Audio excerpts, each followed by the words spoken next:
Hey there, Gary Parrish. Welcome back to the CBS Sports Eye on College basketball podcast, where we sometimes discuss camel fighting dodo birds. And Leaky Black Matt Norlander is here with me. I'm in Annapolis, Maryland for the Veterans Classic. This is my hotel room. This is Annapolis, Maryland, right behind me if you're watching on YouTube.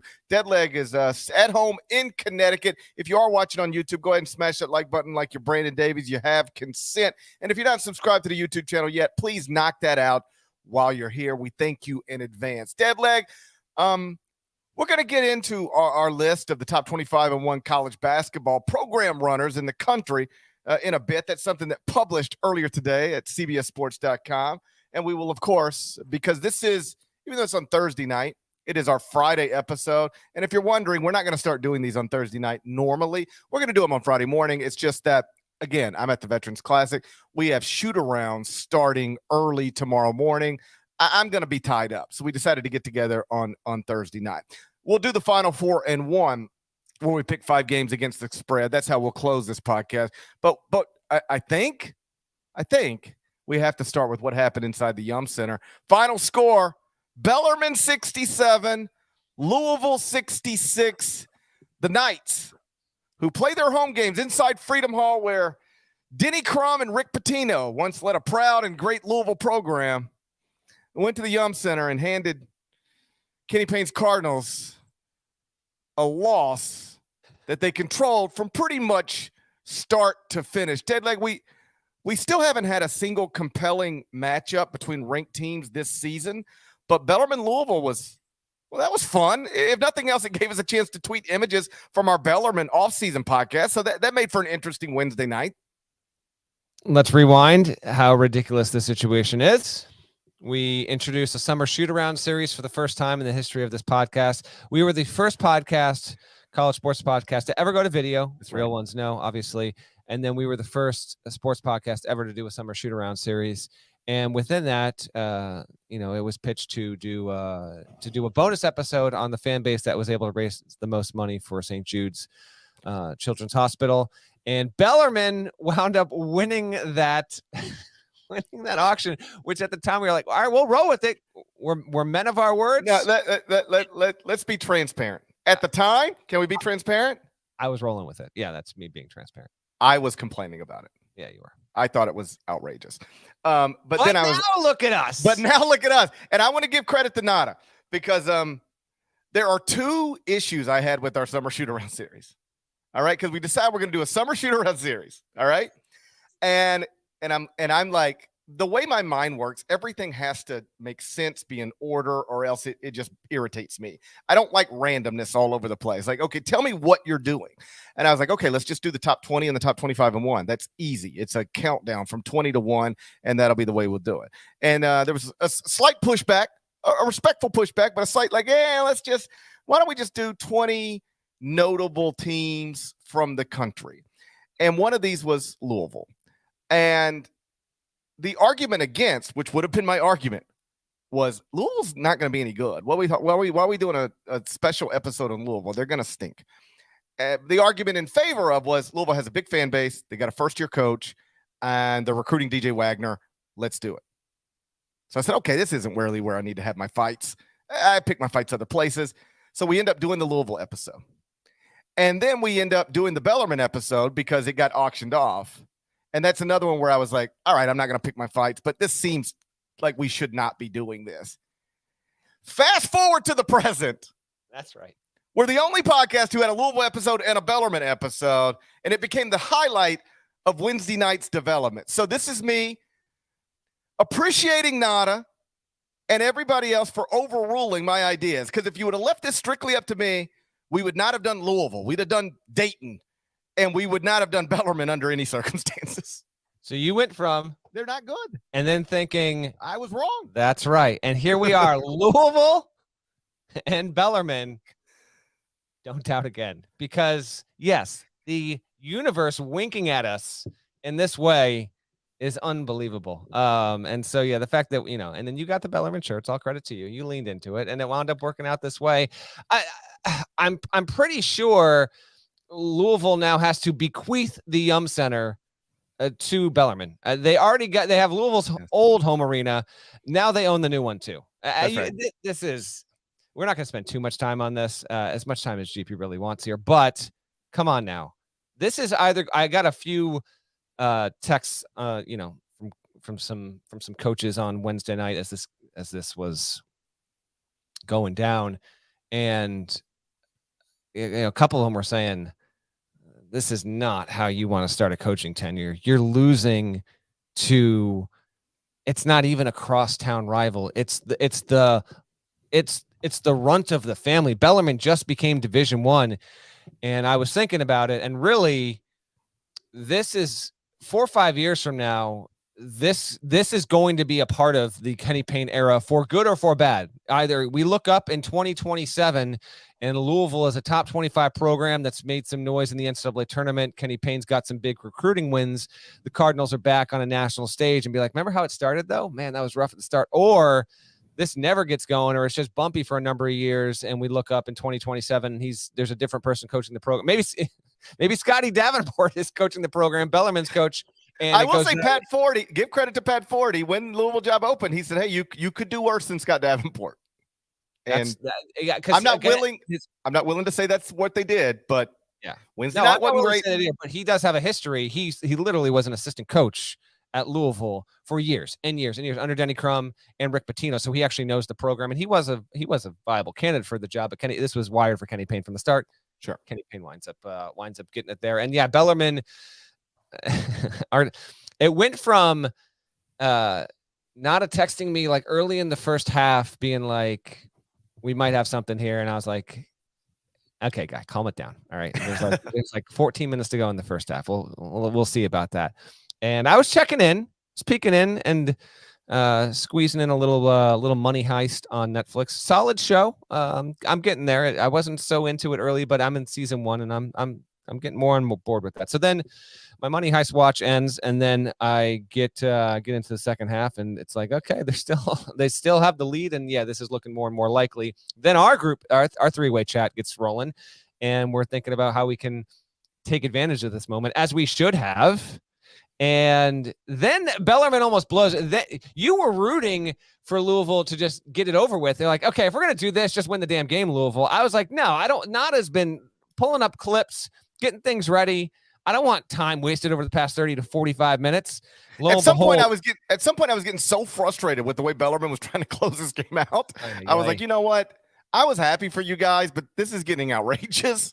If you can't close this thing out, then I'm going to start rooting for Louisville. And then, of course, Bellarmine closed it. Bellarmine got it with a very smart play at the end to just huck the ball to the other side of the floor. Almost, it didn't get quite enough. The parabola didn't have enough of a curve to actually do that before time expired entirely. It didn't wind up mattering. Louisville's inbounds play was certainly not, well, it wasn't Leitner in 92. We'll put it that way. Bellarmine gets the win, still rated well below Louisville in KenPom. Went into that game 244. Louisville was 91. Now, as we speak here on a Thursday night, and shouts to everyone watching us live on YouTube for a special and rare Thursday night Eye on College basketball show. Bellarmine's now 218, so a good bump up. Louisville dropped 12 spots. It is 103 overall.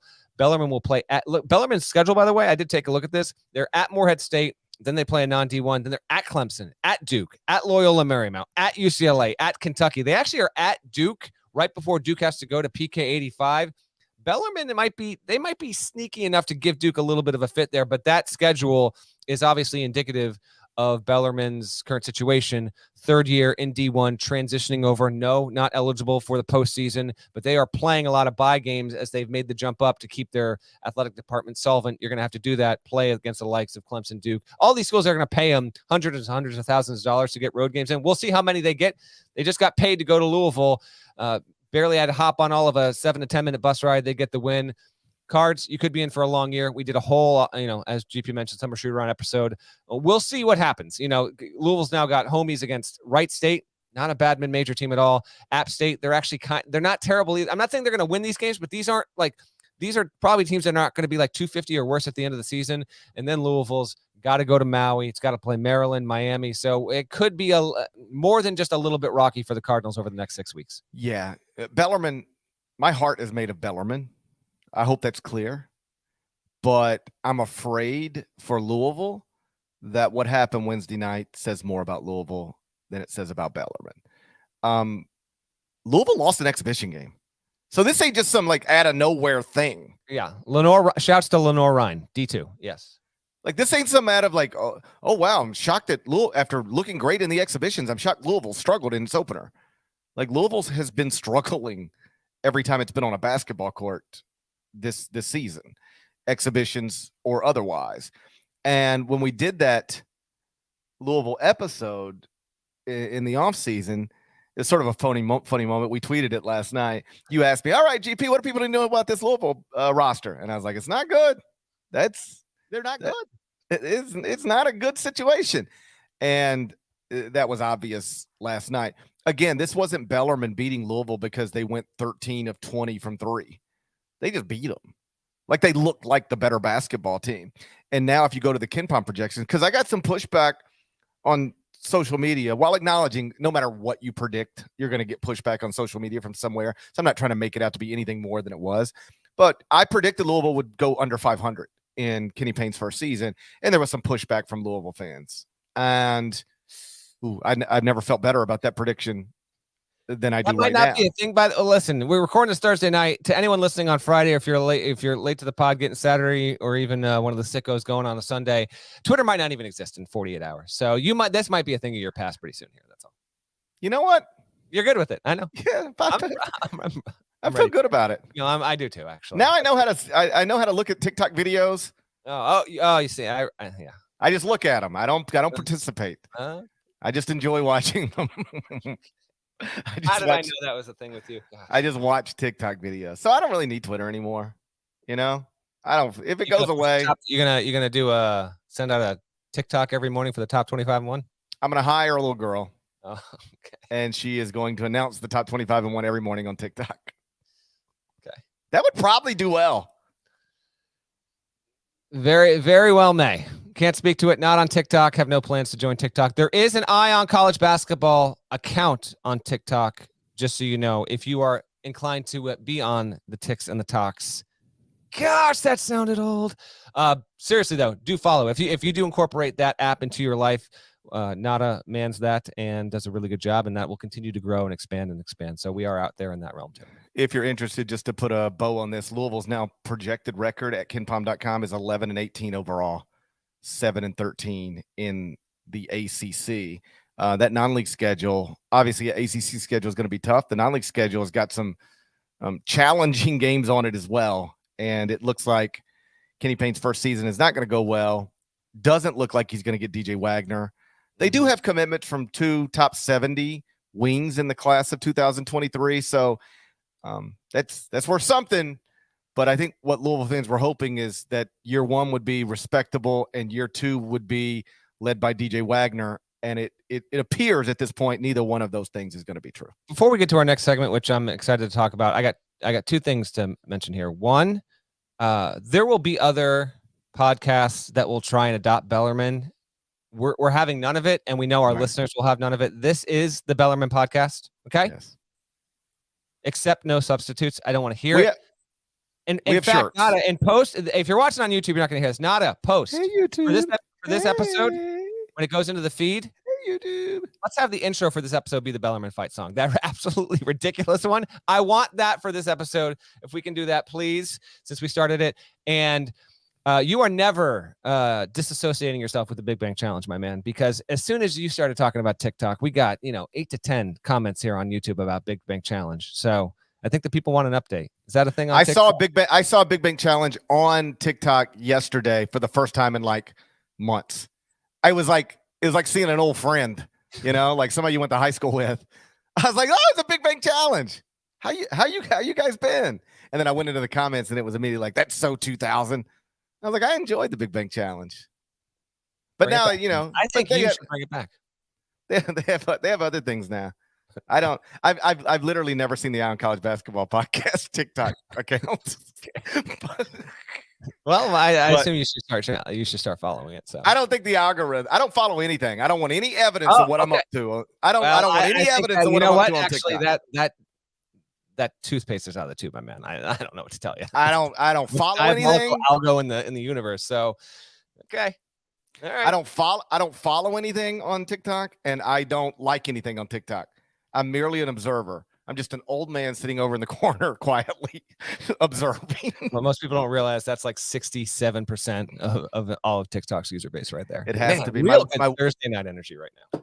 My wife told me the other night. She was like, like on, she grabbed my phone she likes to get my, because I don't like all of her stores post on Instagram, just because like I don't know. Maybe I should be more supportive. So she grabbed my phone to start liking some of her store's posts. Fake like. She was giving them fake likes, and she went into my search on Instagram, and she was like, "Do you realize that when you like this app, it records, it takes into account what it is you watch most often, and then it floods your search with these things?" Because I was like, I didn't search for anything crazy, because it's not like I'm so stupid I don't know how to delete my searches. And I'm like, I don't search for anything crazy. And she was like, I want you to look at my phone. She said, look, when you go to the search, it is all Frenchies. It's just little dogs, because that's what I look at. She said, now look at yours. And boy, when she clicked on mine, it was outrageous. Liar. Yeah, exactly. It was something else. It was all Big Bank challenges or things like the Big Bank challenge and golf swings. That's it. Oh, that's it, huh? Yeah, nothing. The only thing I watch anymore is golf swings and Big Bank challenges. Again. You liar. All right. I don't need anything else in my life. That's all I need in my life. You want to keep people calm and talk about the best coaches in the sport? We did something this week that I don't ever remember us doing before. We submitted ballots and ranked the top 25 and won college basketball coaches in the country. We're going to get to that list next, but first, a Big Bang challenge. No, I'm just kidding. First, a word from our partners. The UEFA Champions League on Paramount Plus. 9 months of heart-stopping, hold-your-breath exhilaration. That's brilliant. With more magic and more drama. While a former Bavarian nails the back of the net in Barcelona, an American trades his stars with zebra stripes, and a Norwegian creates sky blue spectacles. So stream every sweat-soaked second of regulation time, stoppage time, and extra time. Beyond magnificent. This is the best of the best of the best. This is the UEFA Champions League. Stream every match live, exclusively on Paramount Plus. So we did something this week that I don't ever remember doing before. We submitted ballots and ranked the top 25 and 1 college basketball coaches in the country. Number 1 on my ballot, we didn't release our individual ballots. We will discuss them to some degree. But number 1 on my ballot was Kansas coach Bill Self, and number 1 on our list was Kansas coach Bill Self. So, Deadlay, let's stop here for a second. Can I ask whether you also had Bill Self number 1 on your ballot? Bill Self was number 1 on my ballot. Before we get into the overall list, it was you, me, David Cobb, Kyle Boone, of course, that put in for the votes. The interpretation of this was left up to each of us to how we were going to assemble our lists. And so I took this to be, the title on the story, I think, is, who are the best head coaches in men's college basketball. To me, that was, okay, you have a power conference program right now. Prioritize your list of who you would choose to lead that program tomorrow. If you had a choice, if it was your choice and money was no object, how would you order that? And so I took into account accomplishment. Sure. Like, Jim Boeheim did make my list because, as was noted on the previous episode, he's about to win 1,000 games for a second time. But Jim Boeheim would not be in my top 10 choices right now to lead a program. That being said, he does deserve some respect for what he has been able to do. Huggins, freshly into the Hall of Fame, also made my list. But those would not be the guys that I would have at the top 5, top 10 level, guys who are not just really good coaches, really good recruiters, really good in the huddle, really good running practices, really good on the whiteboard, really good running a program as well. We'll probably get to Pitino for a second here, but Pitino is, if you had me pick purely for coaching, I would have Rick Pitino in my top 5 no matter what. Rick Pitino's, in his mid 70s, and hell, maybe Iona won't be his last job. But for me personally, to run a program and everything that comes with it, particularly at the high major level, Rick Pitino personally would not be in my top 5, even though I acknowledge he is on really, about to say Mount Rushmore here. Gosh, he is really on the Mount Rushmore all time of tacticians at the college level there. So Self was number 1. I'll give you the top of my list here, and then we'll get more into our overall CBS list. I went Self 1. Again, this is if I'm starting a power conference program tomorrow.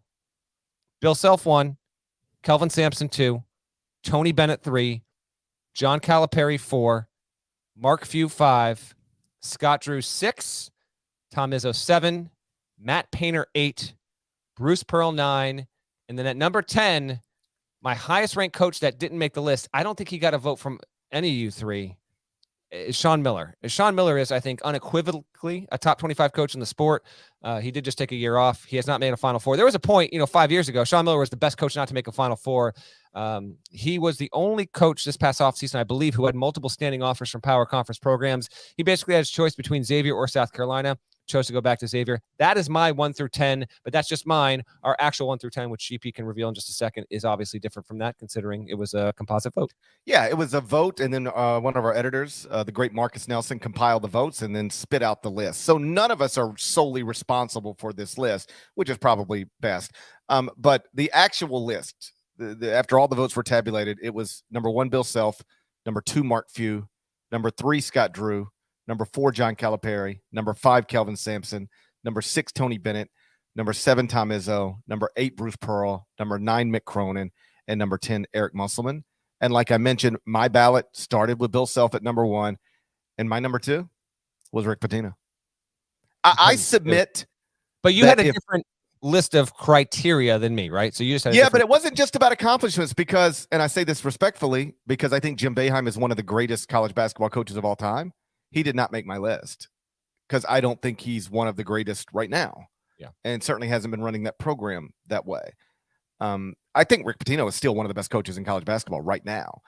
And then when you take into account the accomplishments, like I think if you gave Rick Pitino a real Power 5 job tomorrow, he would have it competing for Final Fours very quickly, like maybe within 2 years.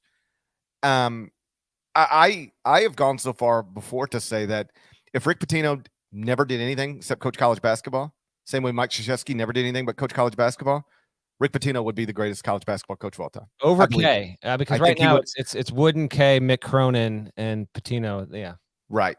I think if Rick Pitino had just come to college basketball and never left, and wherever his career takes him, that's spicy. I think he'd have more wins. I'm not saying you're wrong, but considering everything K pulled off, it certainly would have been interesting because he had, Kentucky 96. That might be my favorite college basketball team of all time. He leaves to go to the NBA after 97. Of course, Tubby wins it in 98. So there is a case to be made there. Yeah. So in terms, because we got some pushback when we tweeted this about Bill Self being number 1, and I get it if you just want to make isn't he suspended right now jokes? Like, that's what Twitter is for now. Who knows what Twitter is going to be for soon, but for now, that's what Twitter's for.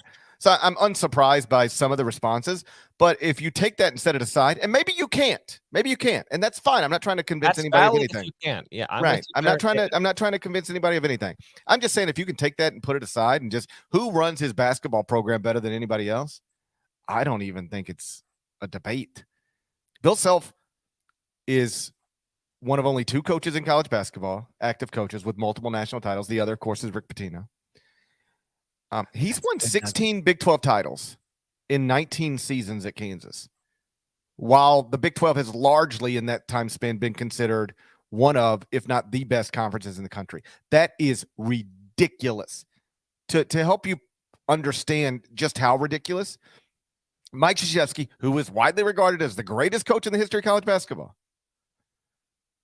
won 13 ACC titles in 42 seasons at Duke.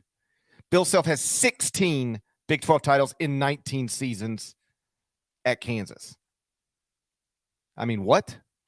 That hadn't even coached half as many seasons at this school and has won 3 more conference championships. I'm not going to downplay what Self did. Obviously, the slope in Krzyzewski's league was certainly different over the course of his career. No question. Yeah. But the Big 12 has been the better league for, better part of a decade. So 16 of 19 in a league the caliber of the Big 12, I don't think is something that can be replicated. Or will. How about this? You ready? Whatever the power conferences become, It's not getting replicated. That is not getting replicated. You're not winning 16 of 19 in a league like that. Mark Few can maybe win 16 of 19 in the WCC. John Calipari, if he'd have stayed at Memphis in Conference USA, could have done it there. But in a league like the Big 12, no person is going to win 16 of 19. And that is what Bill Self has done. So for me, that was a no-brainer. I was really just going, okay, Bill Self's number one. Now where do we turn? And I went Pitino at 2. I won't go through my whole ballot, but I will tell you, I was obviously much higher on Pitino than what our final list produced. I was also higher on Tom Izzo. He's 7 on our list. I had him in the top 5. I was higher on Chris Beard. I was higher on Chris Holtman. I was higher on Tommy Lloyd. I was higher on Ed Cooley. And I was higher on Randy Bennett. And there are 4 guys who were on my ballot who didn't actually make our list. And those 4 guys, I don't mind saying, are Buzz Williams, Dan Hurley, Andy Enfield, and Jamie Dixon. I didn't have any of those. I have not totally cross-referenced who I had that didn't get on. I have Mike Bray on my list. I don't think I'm going to read off just so everyone listening here. Here's the list. Parrish gave you the top 10. 11 is Pitino. 12 is Matt Painter. 13 is Beard. 14 is Rick Barnes. 15 is Leonard Hamilton. 16 is Bob Huggins. 17 is Chris Holtman. 18 is Tommy Lloyd. Don't get out of the segment before we hit on Tommy real quick. 19 is Hubert Davis. 20 is Brad Underwood, who Underwood was my last cut. He was not on my list. He was my last cut. 21 was Cooley. 22 was Boeheim. 23, Dana Altman. 24, Randy Bennett. It's a top 25 and 1 in CBS Sports branding tradition. 25, Greg McDermott also was in my final rounds. He did not make it through on my list. And then 26 is Juwan Howard. So I had on my list who didn't make it: Bray, Thad Matta, Sean Miller, and I put Anthony Grant and Mark Schmidt on my list on the back end there. What Mark Schmidt has been able to do. Mark Schmidt's a good one. Mark Schmidt's a good one. I basically picked Mark Schmidt over Brad Underwood. And again, we're splitting hairs at this point. Mark Schmidt's level of difficulty is so insane at St. Bonaventure, as particularly when he took that job. And I didn't want to make this only a power conference kind of thing here, that I wanted to lob him a vote. I knew he probably wouldn't crack through because I didn't know if anyone else would have voted for him. Anthony Grant, he did not thrive at Alabama, but when you look at his career in totality, and I did bake in just a little bit of predictiveness here. I think, if Dayton can do what we're thinking it should do, and by that I mean sit somewhere between a 3 seed and a 6 seed or 7 seed this season when we get to the tournament, I think he will have a valid could have had a 1 seed 2-3 years ago. We didn't have a damn tournament. That's probably working against him a little bit there. I did not vote for obviously Shire, not on the list. He hasn't coached a game. We can't put him on the list. And that was my thing. Shire was initially on my group of people to consider, and I was I think he'll be on this list next year, I believe, but he has not. At the time we submitted our ballots, he had not coached a game, and I was like, maybe that should be where I set the bar. You have to at least have coached 1 game before you can make this list. I didn't put the likes of Tommy Lloyd, Hubert Davis on the list. They were really good in year 1. I just needed a little more on the resume. I need a little more on the pile. That's all. They were certainly under consideration, but frankly, I traded off between right now, if you gave me Tommy Lloyd to run my program or Jim Boeheim made my list, I would take Tommy Lloyd quite clearly, but I wanted to at least have a nod to Boeheim, who's one of the best coaches of all time. If we're publishing a list that says the top 25 and 1 coaches in college basketball, to me, Jim Boeheim needs to be on that list for all that he's done there. But it wasn't easy. And again, the criteria was not strict to all of us. We were able to interpret it the way they were. We haven't done this before, and it is pretty fascinating. I also, in looking at this, a couple other thoughts. One, this was made a bit easier by the fact that we have had a lot of really good Hall of Fame level coaches leave the sport in the past year or two. So it enabled other coaches to be under consideration and ultimately make the list there. I didn't include Juwan Howard. That's also a pretty good one. That was the one when he made it onto our final list. I was like, there's something to be said for that. Juwan Howard versus my pick. I think Juwan belongs on the list. I think that's probably got to be on there. I think he's probably got to be on there. But I overall, when I just read off the back end, you heard Parrish read the top 10. If you need to rewind, go back and listen again. I don't really have a ton of issues. I only think that like Sean Miller you can shrug him off in the same ways that you might want to with Bill Self at 1. And I get all that. And I think he will eventually face a suspension whenever the IARP case comes down. But I just think he is quite clearly a top 25 coach in the game. That's the only one who didn't make the list that I think probably has a right to it. But there you have it. The truth is, and I think this is the way by the time you get to January, the top 25 and 1 that I do every morning also looks like when you get outside of the top 15, the next 25 to 30 are all reasonable candidates. And so there's some guys that undeniably have to be on this list, like Bill, Mark Few, Scott Drew, John Calipari, Kelvin Sampson, Tony Bennett, Tom Izzo, Bruce Pearl, Mick Cronin.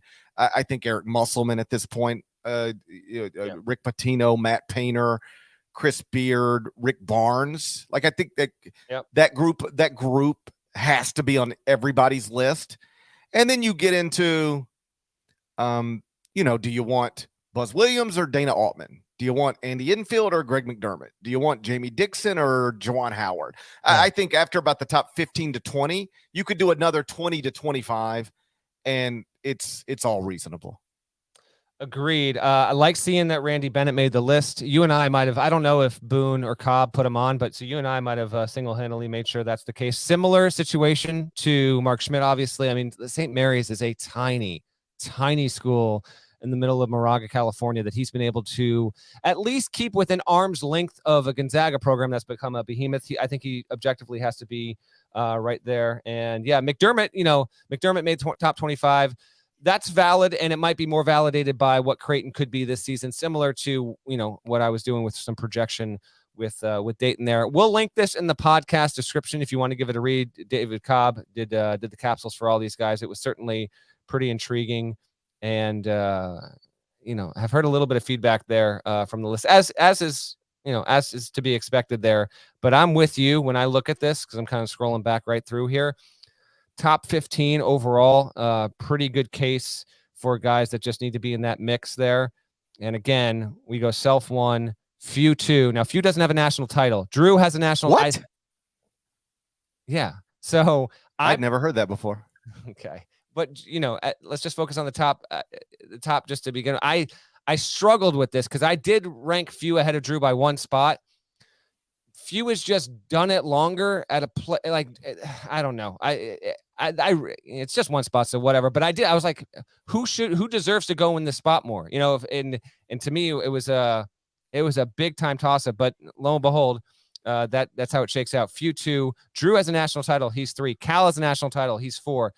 Sampson doesn't. Maybe he'll have one in 5 months. But when you look at what he's done at Houston, has been big. Bennett has a national title. He's 6. Izzo, obviously. He's at 7. Pearl does not. Cronin does not. Musselman does not. Pitino does. He's the lowest ranked one on the list with a national title. There are others, obviously, that have made a Final Four as you continue to move on down the list there. Very fun exercise. Just a correction. Jim Boeheim would be the lowest guy. Oh yeah, you're right. With a national championship, but still, you get the point. So that's the list. If you haven't seen it yet, go check it out at cbssports.com. Or if Twitter's still around, you can find it on Twitter. You ready to do the first Final 4 and 1 of the season? Well, hold on. All right, we got to figure out a thing here. Do you back when we did the mailbag, we got onto the topic of the Final 4 and 1. We got a few listener feedbacks here. So a couple of people were saying, listen, how is it the Final 4 and 1 when you do it every single week? Well, let me answer that. Let's do that right there. Let me answer that. Okay. It's the final part of this episode. It's the final part of an episode. And it's 4 games we're picking against the spread that I pick. And then you get to add one at the end. Final 4 and 1. Correct. I think it's fine. It's fine. We had 2 submissions from people. One of them being Eddie. Shouts to Eddie saying, since you always do it Friday, just make it the Friday 4-1, which I'm fine with as well. Well, maybe Eddie should mind his own damn business. I'm just trying to incorporate some listeners here. Okay. This other one that we're not going to use it, but I do want to give a shout out to Chad. He goes, you know what? I think it really should be the 4 out, 1 in. It's fitting because we know Norlander is the one inside doing all that dirty work while Parrish is out there dropping bombs. The 4 out, 1 in offense. I don't know. So shouts to Chad for that. That is the way I play basketball. I just stand out on the perimeter and launch. And then like the way I play 2-on-2 basketball is I stand on the perimeter and launch. And then we're committed to playing zone defense. Oh, you know what? I do have. Oh, it's on my. I do have an old picture. I've never seen you play basketball. I have the old picture of you. I got it. I have the old picture. I'm almost positive it's on the old computer. I got the old picture of you with the shorts down to your ankles, spiky hair headband. You know, that was for charity. That is an amazing photo, though.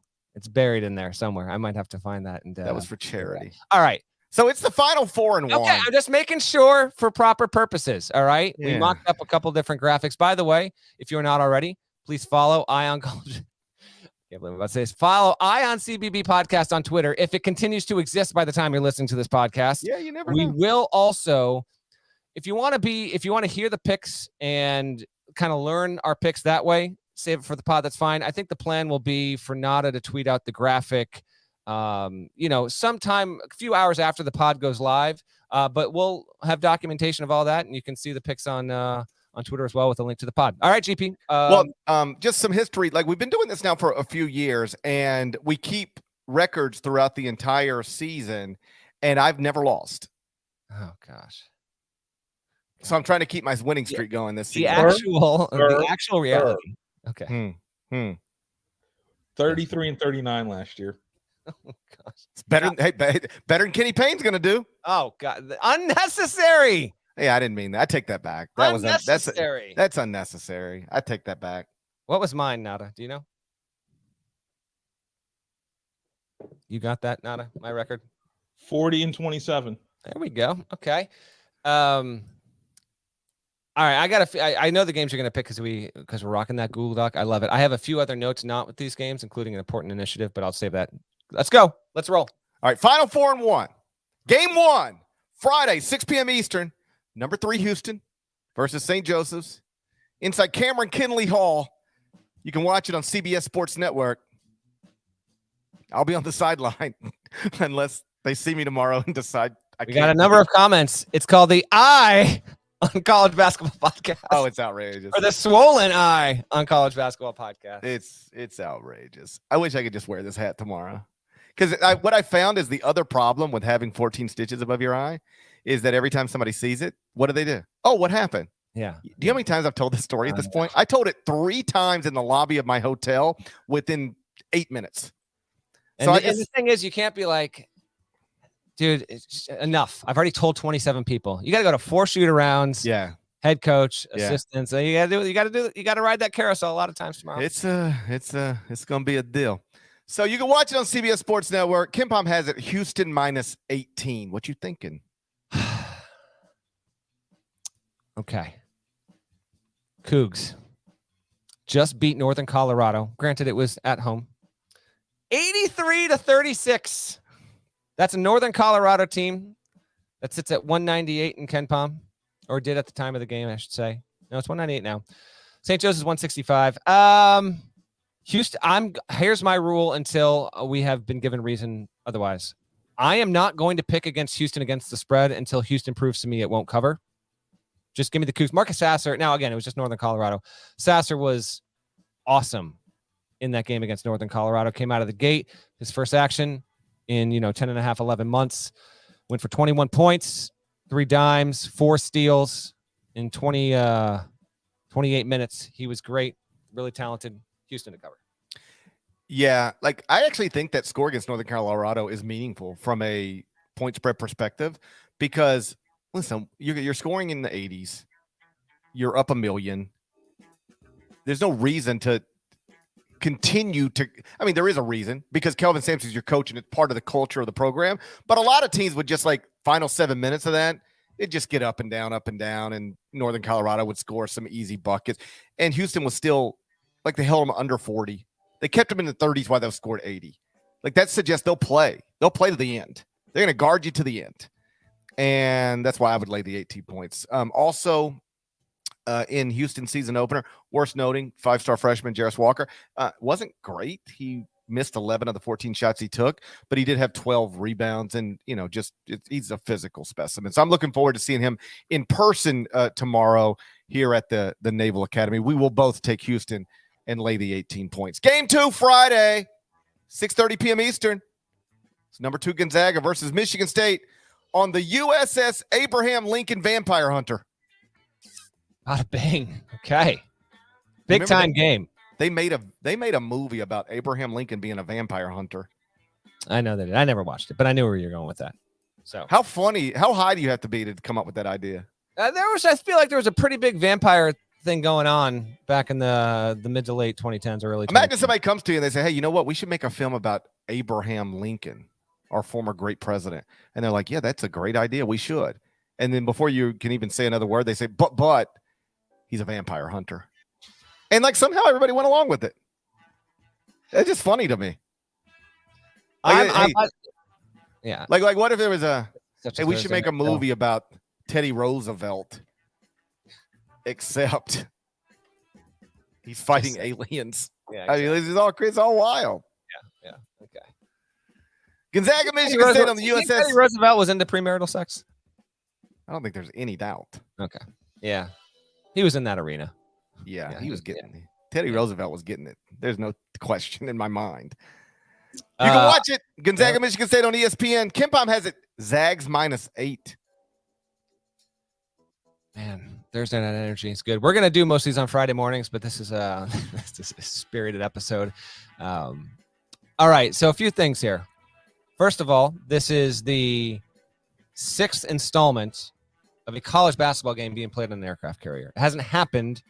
It will be literally 10 years to the day when it goes down on Friday.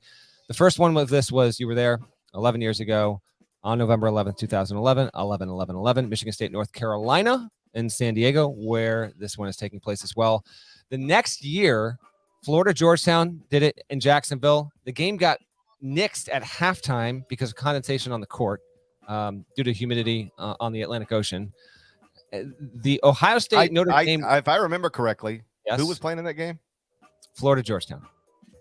If I remember correctly, the condensation was because Billy Donovan peed on the court. Is that true or not? What if they had to cancel the game because Billy Donovan peed on the court?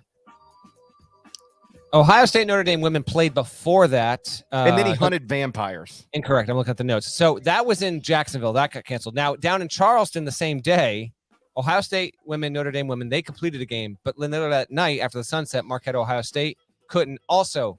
So 2 games in this on the same day got canceled. And then 2 days later, November 11th, 2012, the last time this happened, Syracuse, San Diego State out on the Pacific. So anyway, I bring this up to say this. When the game has been played in San Diego on an aircraft carrier, they've finished the game. I did check in with a source. Weather forecast looks good. Low 60s. Told the teams toured the ship today. Practice on the base today and got some shots up on the ship. Obviously, you got to be able to get a feel for that. It's going to be an incredible watch. I will not be able to see this live. I have a buddy's wedding that one of my closer buddies is getting married tomorrow night. So this will be a DV. I do want to watch the game. I want to see how it's presented on TV, and damn well better get finished. Because selfishly, I'd like them to try. I don't know when they will try this again, if they will ever try this again. But if this game either doesn't get completed or it is a disaster on the way to completion, they will never do this again. So I would like to try and cover one of these eventually. And so I would like it to be, an event-free affair and a close game. So some programs feel, inspired to try and do it again. I don't know if that will or will not happen, but I'm going to be at a wedding and we'll try and squeeze this in, watch it, sometime. Are you in the wedding or you're just at the wedding? I'm just at the wedding. Then you can stream it. No, I mean, it'll be a good time. A lot of, this is a wedding where I know the groom very well, and I'm going to know, 40 to 50 people at the wedding. It will be a very, very good time. Although my wife right now, so I'm doing solo dad duty at home here. Boys are asleep as we record this. which I was thinking about 20 minutes ago. Like if one of them woke up and was like having an issue, like I'm on the other side of the house, like, come barging into this office, screaming, crying, not knowing, where the hell I am. I think, knock on wood, we're going to be clear from that. Anyway, point is, my wife's not home right now. She's she's getting up, flying home from Dallas on a work trip, 4:30 a.m. wake up call. And she has told me she is going to try and make it to the end of this wedding, but she is going to be exhausted. And it's, it's not exactly 10, 15 minutes away. It's a little bit of a drive there. So we wait and see on that. Anyway, as for the line. Yeah. Jaden Akins did play. He had a stress reaction. He did get some time in Michigan State's opener there. Michigan State is a bit of a mystery overall. It did defeat Northern Arizona 73-55, but it's not. It's a big line for Ken Palm here. You said it was 8 GP. Is that right? That's what Ken Palm says. Marcus Nelson, he emailed us earlier and said that it had actually opened in the betting markets at -10. But we play the Ken Palm numbers. No. If we have the line, let's play the line. This almost never happens, though, because we do it Friday morning. Those lines don't post until Friday afternoon. We actually have the line. Let's do the line. Gonzaga -10. Yeah. I'm laying the points. I'm laying points. The Zags are my national champion. I can't be picking against them in the opening week of the season. I will take Sparty to cover. There's a lot going on with this game. And Michigan, one of these coaches has experience coaching on a damn aircraft carrier, and it ain't Mark Few. I will go. There's an advantage. Come on now. I will go Sparty to cover, Gonzaga to win. And yeah, I think the plan here is for this game to tip off like when the sun is not going to be an overriding factor in terms of how it's falling into the sky, but the ship will have lights and all that stuff, but you'll get natural daylight as well, but not glaring like I'm trying to go over like a breakaway lamp and then I'm blinded by the sun. That's not going to be an issue there. The last time I did this in San Diego, it looked absolutely gorgeous. Can't wait to watch this game. I'll be a day later, but there we go. So we are split on that. All right, next game. What do we got? Game 3, Friday, 9 p.m. Eastern. Number 22 Michigan is hosting Eastern Michigan inside Trey Burke Arena, which is now actually Little Caesars Arena. Michigan's basketball arena is now Little Caesars Arena. Took that Jersey Mike's path, I guess. How do you feel about that? You know who's thrilled about it is Tom Crean. Remember the Tom Crean Little Caesars? He does love Little Caesars. Yep. Loves it. You can watch it on ESPNU. Ken Palm's got it Michigan -22. I only bring this up because it will be the first game for Imani Bates at Eastern Michigan. Stan Heath held him out of the season opener. I guess this is some sort of punishment because he's riding around in a car with weed and guns. Absolved. Everything dropped. How did that happen, by the way? I watched the whole arrest video. It wasn't like he didn't know. The original story was like he didn't know. And I watched it. He seemed to know. He seemed to know he had. I don't care. I don't care. But I'm just saying that was kind of. I feel like if most people get caught with guns and weed in the car, it doesn't just go away the way that one kind of just went away. Whatever. I don't care. Let's just leave it at that. I don't care. Might have been profiled. Got dropped. Imani Bates is scheduled to make his Eastern Michigan debut against Michigan on Friday night. Michigan -22. That's the number. How about this? Side over under. I'm going to take Michigan to cover. Who scores more, Imani or Jet Howard? Jet Howard. Because Eastern Michigan needs Imani to score more. Yeah, Imani. Yeah, how about this? Jet Howard will be the better player. Imani Bates will score more points. Okay. Yeah, because he's going to – I don't know what he's going to do. It's his first college game here. Let me look this up real quick I'm going to see what was Imani Bates' high last season when he was at Memphis. Bates last year, I'm bringing it up right now. His single game high was, take a stab at it. Just take a guess. What do you think? What do you think the most points Imani Bates scored at? 17. Boom, dude. Did you know it? I did not. I just guessed. It was 17. It was the first game he played in. Tennessee Tech to open the season. Dropped 17. Never got more than that in a game.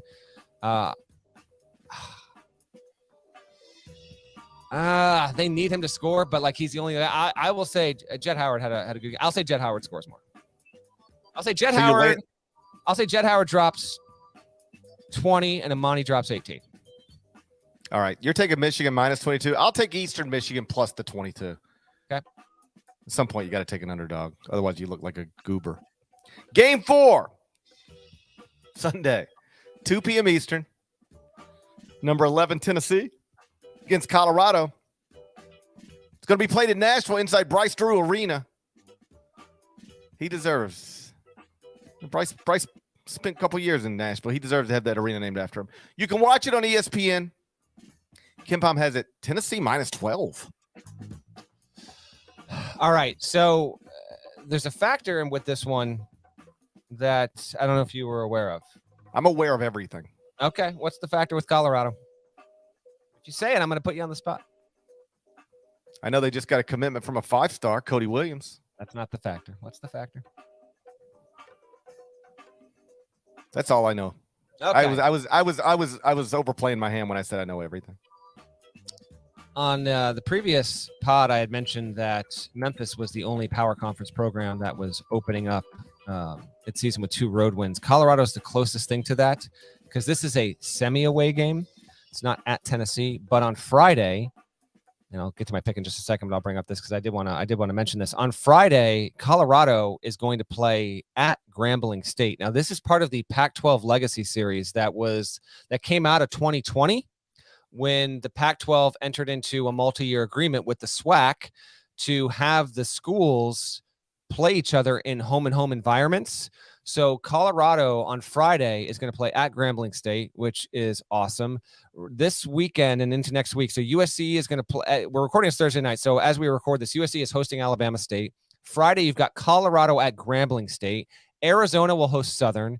Oregon State hosts Florida A&M. Arizona State on Sunday plays at Texas Southern. I love this. These power conference schools going to these SWAC gyms, it's freaking awesome. UCLA will host Norfolk State on Monday, and then on Tuesday, Washington State is going to play at Prairie View A&M. And this got a little bit of run when it got announced a couple of years back. But now this is the year where you actually have Pac-12 teams going into opposing SWAC gyms, getting to see that, obviously, doing it for educational opportunities. HBCUs, their place in American history. Willis Reed, by the way, played at Grambling State. I think some people might not even realize that, but obviously one of the more well-known and biggest players in the NBA in the 60s and 70s there. So Colorado, before it plays Tennessee, will get a game against Grambling State in, and that's a pretty cool deal. None of the games, because they are between Pac-12 schools and SWAC schools, they don't inherently have marquee value, right? Obviously, but the event itself is a really cool thing that the Pac-12 is doing, and I love to see it. You are putting power conference teams on the road against HBCUs. That's a really awesome opportunity for those schools and those campuses, GP. All right, I got to back up. I've made a public mistake. Oh, boy.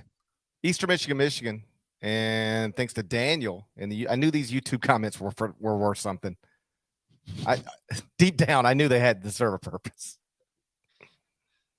That game's being played in Detroit in Little Caesars Arena, not on campus in Ann Arbor. Okay. Michigan has not changed its arena. When you were saying that, I was like, I feel like that's the other arena, but I didn't want to correct. Hey, that's you. on me. It's not changing my pick or my prediction. That's an unforced error.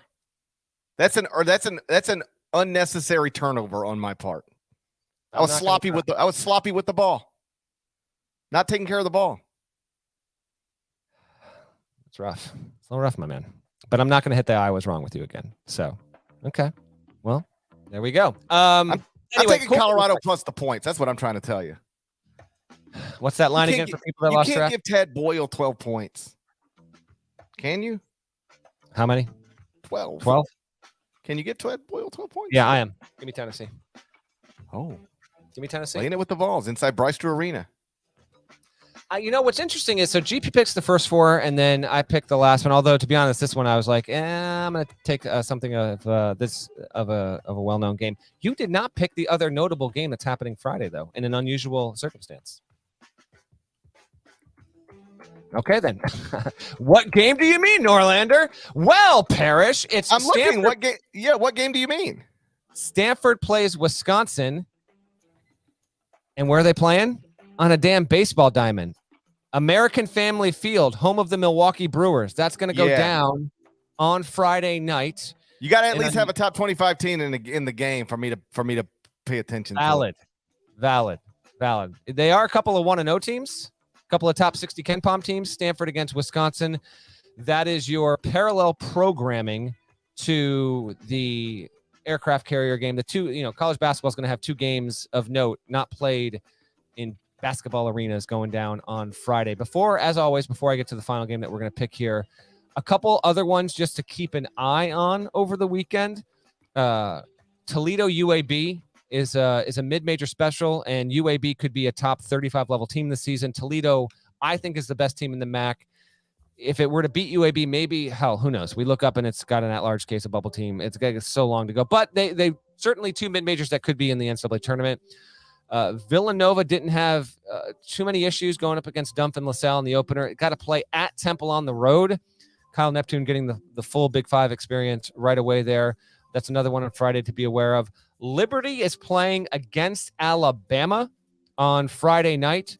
That's notable because, Liberty's got Darius McGee, who might lead the nation in scoring. Again, he's the reigning leading scorer in men's D1.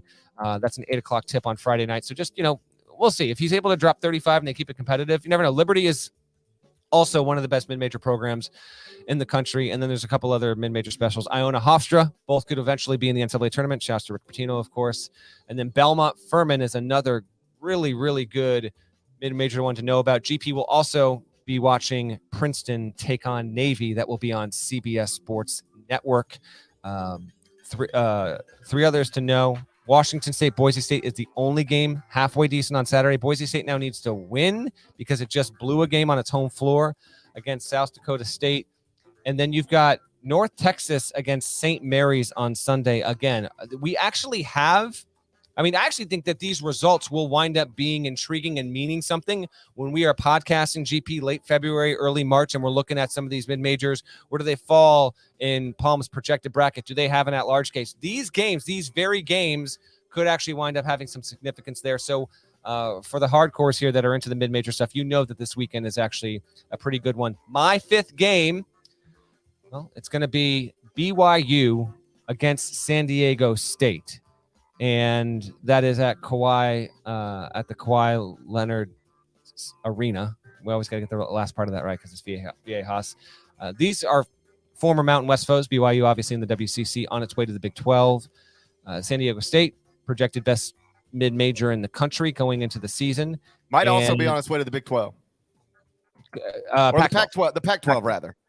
Yeah, that the recent reporting from John Wilner is that maybe San Diego State and SMU to the Pac-12. I saw that, and we never fake it on the podcast. Full transparency. I had not heard much about SMU. That would be an intriguing one.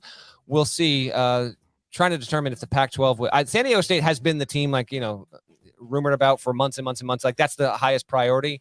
The question is would SMU be there? Would Boise State be there? Would Gonzaga be there? We'll kind of wait and see. But yes, Wilner knows what he's talking about. Among the best, certainly on that beat, the best on the Pac-12 beat. And if he's reporting it, obviously there's a lot of validity to it. That would be an intriguing one to add. Again, Pac-12 needs to determine if those 2 schools would be a value add enough to actually bring them in with their impending media rights deal. As for this game overall, San Diego State defense is the story the whole while. Matt Bradley, among the best mid-major players in the country. But Darian Trammell is the point guard transfer. I believe he actually got a mention on our mid-major Best of the Rest special podcast we did right before the season started. Nathan Mentz is another big to know about. To me, it's more about BYU. What are you going to do in this spot? It's a tough spot. You're on the road, very hostile environment. BYU narrowly beat Idaho State 60-56 on opening night. So, and then that was obviously at the Marriott Center there. Now you got to go on the road. Mark Pope's team, there's a lot to prove here. Some new guys getting some new minutes. Ken Pom has this as an 8-point San Diego State lean, SDSU -8. I will go. I'm gonna have that Idaho State BYU game influence me here, and plus I'm in on SDSU being a top 5 defense in the country. So I will take the Aztecs to win and cover in this spot. Yeah, this is easy for me. First and foremost, I am an Aztec at my core. So you got that. And then, let's keep it simple. One of these schools suspended Brandon Davies for doing it, and the other one did not. Oh. What do you want me to do? Scouts honor, GP, when I picked the game, Brandon Davies didn't even flare my radar. That's my bad. That's you being sloppy with the ball. I was sloppy with that ball that time, wasn't I? It's rough. It's my bad, man. One school suspended Brandon Davies. And the other one didn't. You're gonna have to go So to you- YouTube and watch what Parrish just did because I'm So not. you know who I'm with? You know who I'm with? I'm with the Aztecs till I die, which could be any day. You or Twitter? What goes first? I would bet on me at this point. I mean, I just headbutted a dresser for no reason. I seem like a likely candidate. You know? Terrible. Yeah. It is terrible. I got young kids. But I'd probably, I ain't had a good week. I mean, there's no getting around the fact that I have not had a good week. But you made it. You made the trip.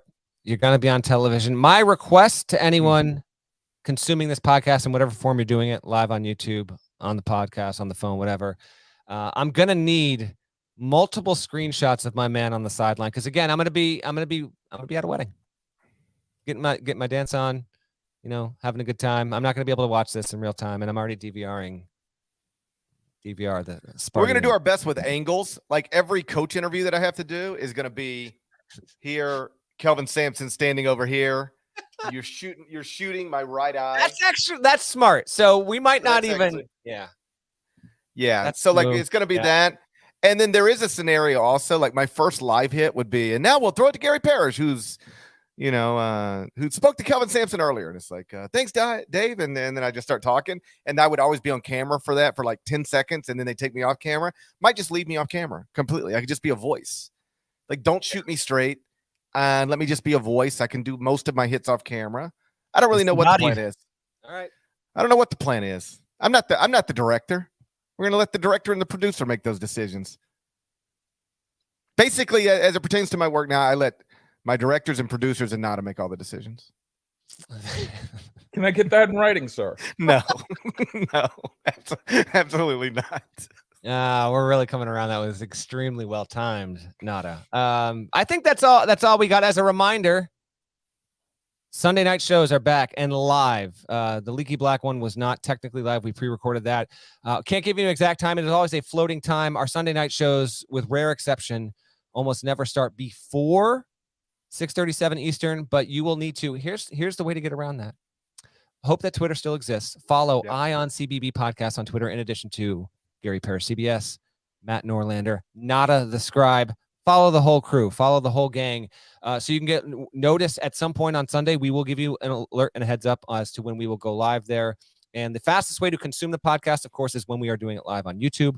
You are continuing to boost our subscriber numbers. We do appreciate that. We are trying to make a pretty good push for 10,000.